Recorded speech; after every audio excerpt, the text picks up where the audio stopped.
粉丝跟我讲说，我们城北新开的一家牛肉面，说是比喜来顺还难吃。我今天我都不相信，我来尝尝看。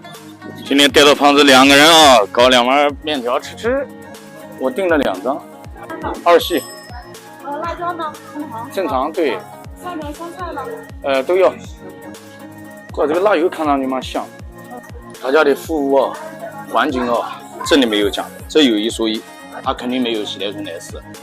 它比喜来顺少了什么？少了那种麻麻的、微微的麻麻的口，而且它面条也稍微口有点重，我吃到有点咸。我一般比较能吃口重的面条。牛肉品质还是不错的，但是不多。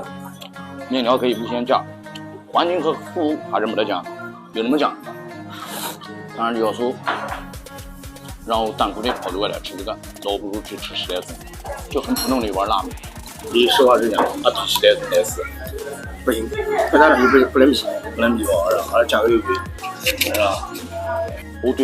我都是真实测评，我对粉丝负责任，我希望粉丝推荐我好吃的东西，也要对我负责任，也是对我们的粉丝负责任。吃过了讲2句啊，他家这个拉面呢，肯定跟喜来顺不能比，不管是性价比还是食材，懂吧？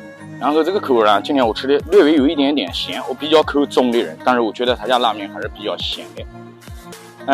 有一说一，他家这个服务跟这个环境，我觉得还是不错的啊。至于你要讲说跟喜来顺比，我这个粉丝啊，我讲真话就是什么呢？我对粉丝负责任，我希望粉丝对我负责任。请问徐来，我们下去正式谈点，接着来。